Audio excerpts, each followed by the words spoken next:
Guys, it's Manga time once again. I'm here today to bring you my review of Bleach 650, the Theatre Suicide Scene 4. If you guys could subscribe to my channel for more reviews, that'd be so great. I'd super appreciate the support, and give the video a thumbs up once the review is over, and then join in the discussion in the comments below. That'd be super great. But let's get straight into this review. So it starts off with Lil Bear reforming his head, as we kind of expected he was going to with the way the last chapter ended, with the outline of his face appearing. But the way this chapter looks is a bit weird, because his face at the end of last week was almost vaguely human. But now his neck has suddenly extended, and his face, the way it looks on the second panel, he looks like he's got like fangs. I thought he looked like he was going to have fangs, but then apparently not. His neck suddenly extends forwards, and at this point I was like, what the fuck? Like, seriously? Like, what the hell? Because let's face it, Lil Bear looked a bit ridiculous anyway, in his release form, in Volstendig. But now he just looks so weird. He's got his head cut, his body finishes there where his head was kind of cut off, but now he's got loads of fur and his neck is coming out and he's got a little head on the top, which looks a bit strange, but I'll get into that in a minute. His legs come down and they go backwards like way further than they did before. So there's that. Yeah. I'm not gonna lie, the first time I saw this I was like, what is that? That is ridiculous. You then get a close-up, however, of his face. He no longer resembles Lille in any shape or form whatsoever. I would say he's now white, but I suspect his body is purely reishi, so I reckon he's possibly glowing blue, although it's hard to say.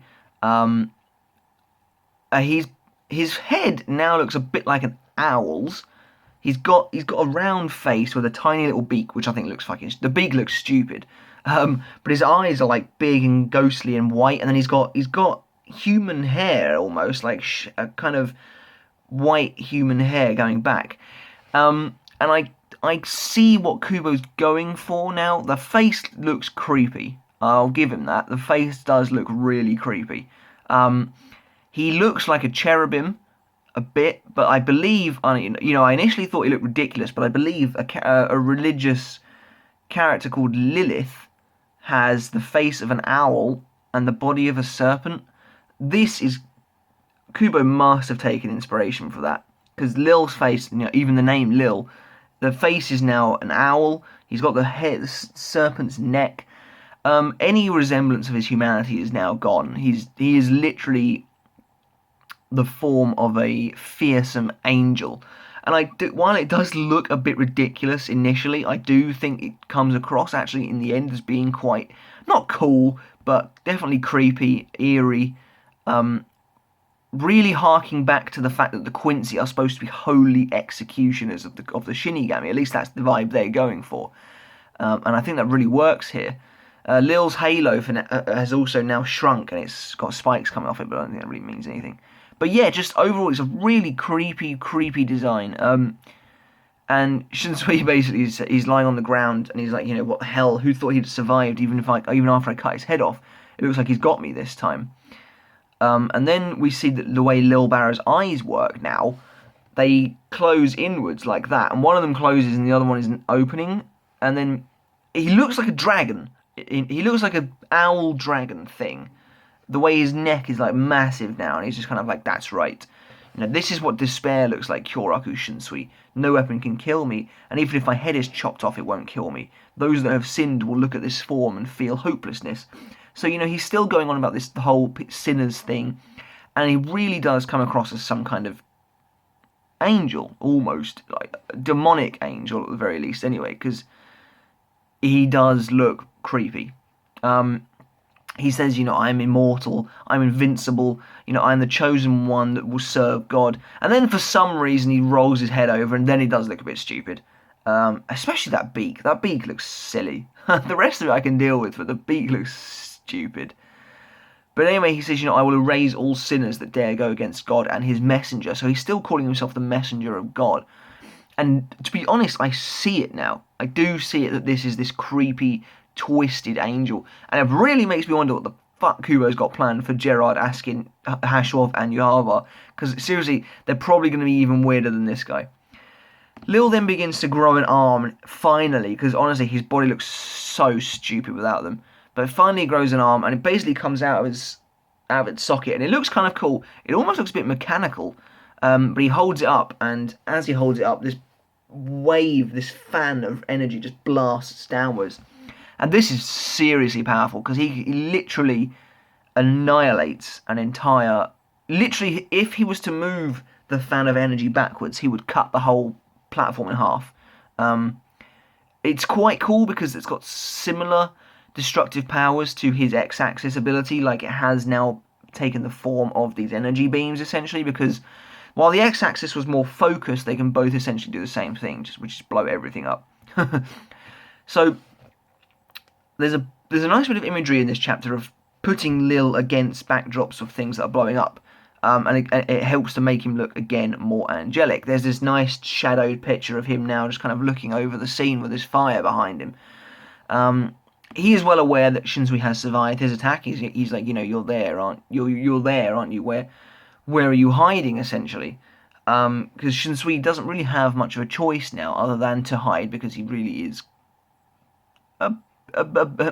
more than a bit screwed against Lil Barrow. And then again we get this whole imagery of Lil standing above this kind of fiery destruction, and he says, you still have enough energy left in you to escape my divine retribution, even with that large opening in your stomach. And then we get a really creepy picture of Lil looking down with a black background. His eyes are like slits, and he's like, nothing less expected of a Captain Commander. How sinful of you. And seriously, like, it's creepy. But the way Lil's eyes have to close like that, I think, might be key to his defeat, possibly. Because, he mentions later on, anyway, that his eyes keep getting dry. And I think that he has to close them so they don't keep getting dry, because they're now huge. At least that's what I think, anyway. Nothing might come to pass with that, but I do feel like that's kind of... Kubo might be setting up a weakness there of sorts. Not a weakness that will allow him to be hurt, but it's just more that he will have to take his eyes off them every now and then. But yeah, I think Lille's looks creepy still. But anyway, basically, Shunsui is now just kind of slumped against this building. And then Sakura Nosuke turns out to be apparently the name given to him by his ZANPAKUTO.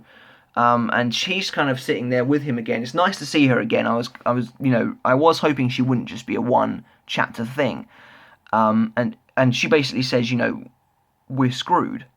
She's like, you've fought long and hard against this guy, but he survived getting his head cut off by Katen Kyokotsu Karamatsu Shinju.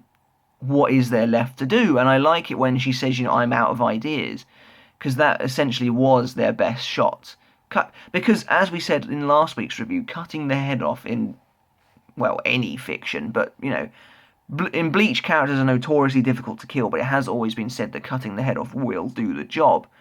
But they cut Lil's head off, and he's just come back into some monstrous form. And so basically, she's like, I don't know what to do. I really have no idea. And so she says to Shunsui, let's just die. That's essentially what she says, which I think is creepy. It's melancholy. What's even creepier is that Shunsui agrees with her. She basically says, let's go to sleep. Let's escape. No one will blame you for escaping. It's for running away. Obviously, metaphorically running away. No one would blame you because you fought hard. You fought to your last breath. And so she says, let's just fall asleep with me. And so Shunsui closes his eyes. He's going to go, and then I think it's a flashback of someone saying Shunsui-san, because there's no way Nanao would call him Shunsui-san. And I definitely think this is all leading up to an eventual flashback. Not that we'll get one this week, but I do think it is going that way. And so, as Shunsui is drifting off into death, he is then woken up by someone shouting his name, although they're calling him Captain, and it's Nanao. And I think we all kind of figured she would be arriving, at least soon enough. And obviously Shunsui's Bankai has disappeared now, so she won't get affected by it. but she's grabbing him by the Shihakusho, and she's like, Captain Commander, wake up, wake up, wake up. And he's like, no, Nanao, what are you doing here?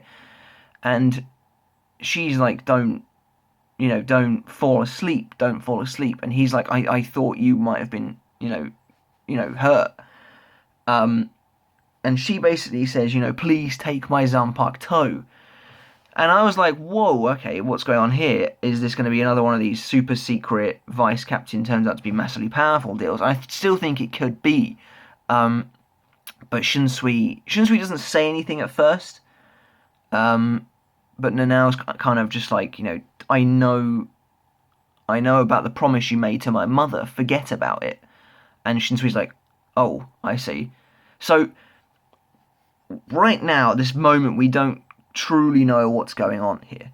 Nanao is aware that her Zanpakuto is different, and that Shunsui made some kind of a promise to Nanao's mum. Shunsui basically then Lille appears behind him, again looking super creepy, super like demonic and angelic, and he's like, oh, I thought he was getting a little noisy around here. Looks like the vice captain showed up. And of course Shinsui's not going to sit there with Nanao in danger.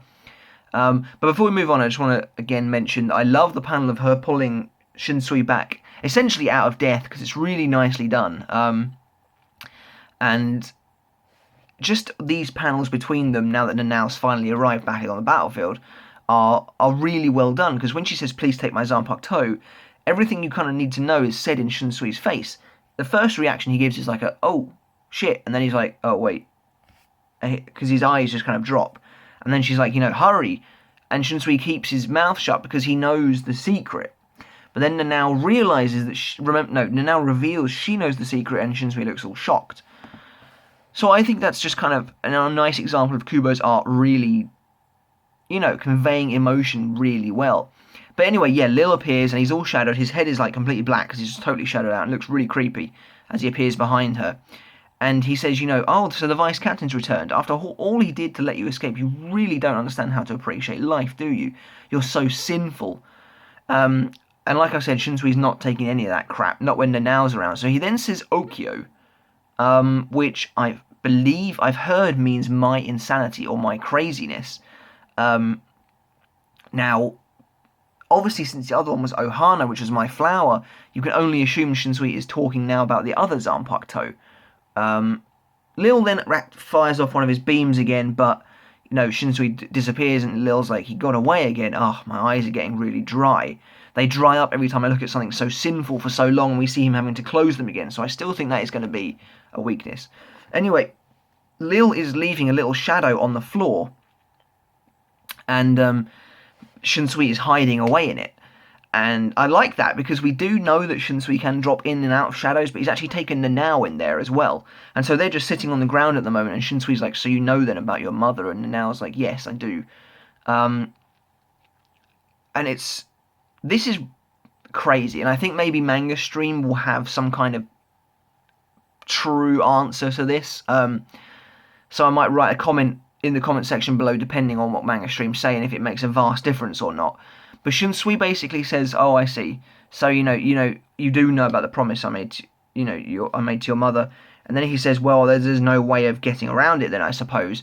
And then he says, I'll give you back your Zanpakuto, Kyokotsu.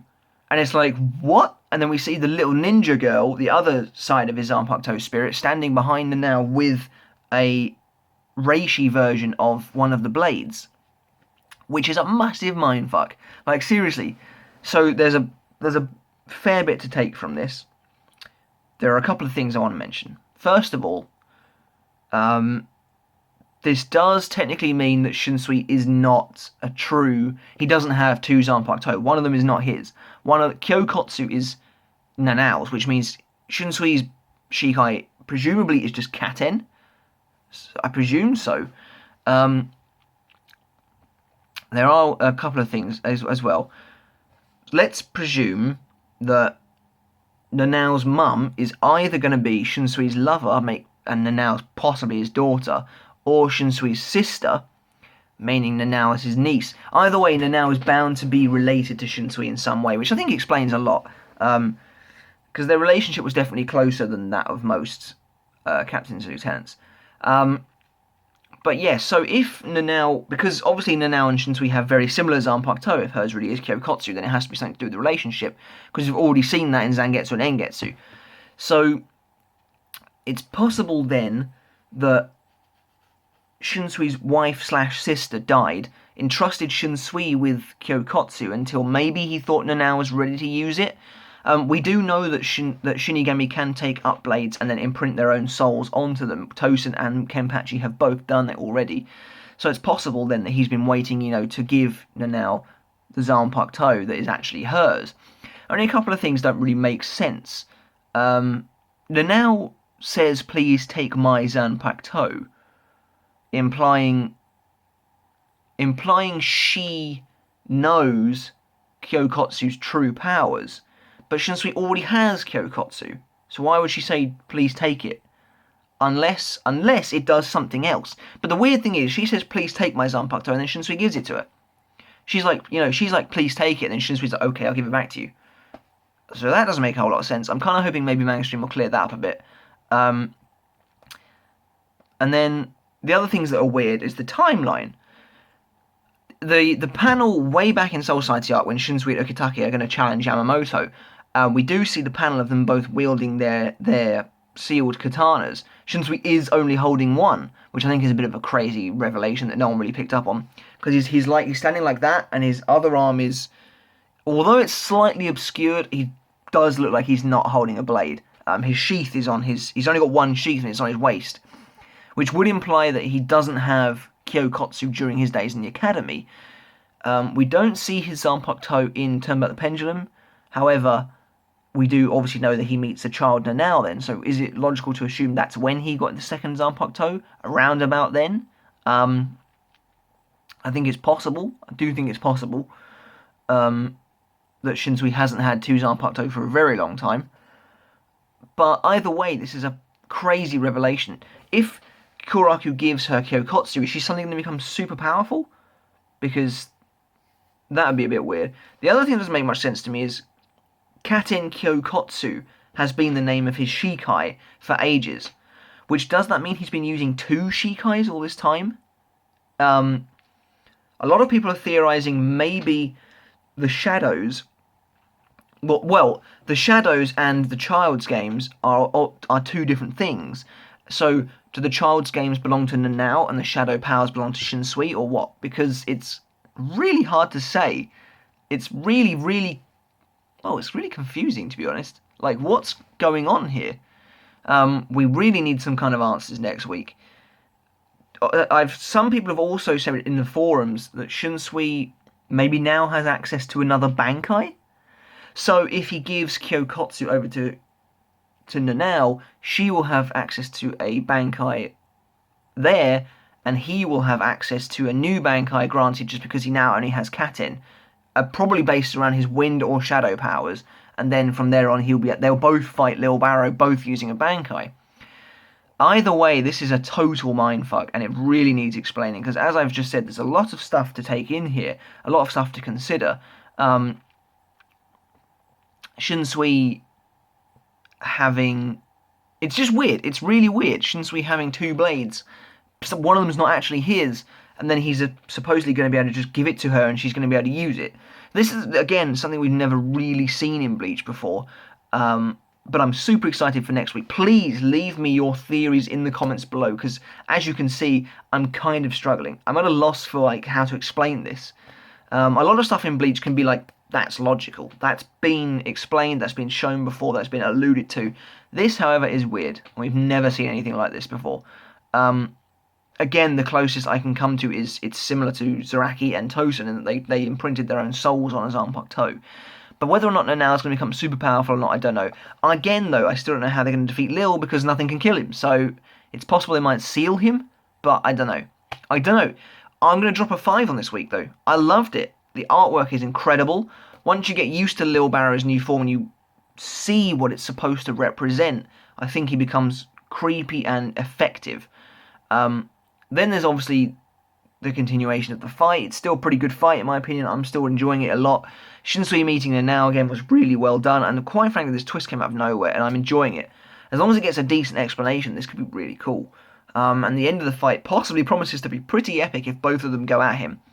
But let me know in the comments below, guys, like what I said. Do let me know in the comments below what you think about this whole mindfuckery at the end of the chapter. What do you think of Lil's new form? Do you think he's basically a weird chicken, or do you think he's kind of, an angelic cherub looking all creepy as hell? Let me know. I still can't get over the beak, but everything else is fine.